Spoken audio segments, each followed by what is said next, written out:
ഇവണ്ണം കെട്ടും കീഴയവരെ ഇവരെ കൊണ്ടൗവണ്ണം വേണമെന്ന് ഇണ്ടൽ പേരുത്തു വിളിച്ചു ചോഴൻ. തമ്പിയെ തമ്പി വാ അണയത്തെന്ന് തമ്പിയും താനുമായി വേണ്ടുവോളം കാര്യങ്ങളെ ചിന്തിക്കുന്നു. അല്ലലായ രാജനി വണ്ണം ചൊന്നാൽ എന്നോടെ തമ്പി നീ കേൾക്ക വേണം. ഇപ്പോൾ നമ്മുടെ വർഷകാലം പെട്ടപ്പോൾ പെട്ടിട്ടില്ലാർക്കും മുമ്പേ നടുവാഴുന്ന പന്മാർക്കാർക്കും നാണക്കേടിതുപോലെ വന്നിട്ടില്ല. നടി നീ ഞാൻ വാഴ്വാൻ യോഗ്യം പോരാ. തമ്പി നീ വേണ്ടുമ്പോൾ പരിപാലിക്കാം.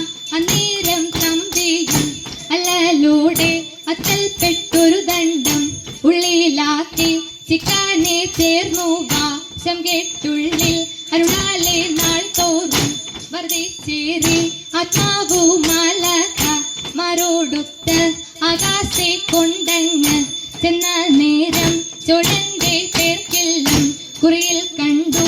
ആ കുറി വായിച്ച് അറിഞ്ഞ ശേഷം അമ്പൂക്കു കണ്ടവരിൽ നിന്നെല്ലാം അമ്പോടെ മൂന്നിനും ഇമ്പം പോലെ അവോളം തരമുണ്ട്.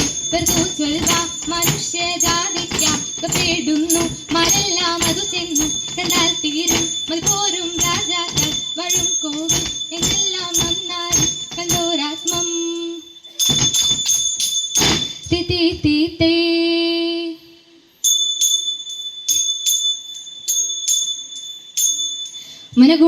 മനഗുണമുടയവനരുളാൻ വാനവർ മഹിമയോടെത്തിയാണഞ്ഞുടനെ മറുതല്ല നിറികിടും അതിനൊരു പേരതിൽ മംഗളമായവർ പുകീച്ച് കൈക്കൊണ്ടവരൊരു ചുടികളവാൻ ചെന്നറിയിച്ചവർ ചിന്നമലക്ക് കരുണയൊടിതു വഴി ചൊൽവതിനഴകാൽ അങ്ങുമിങ്ങും മനസ്സിതു പാരിത് തലമുട പലവക പിന്നൊരു മഴകാൽ നന്ദുരിയും പലതരമേ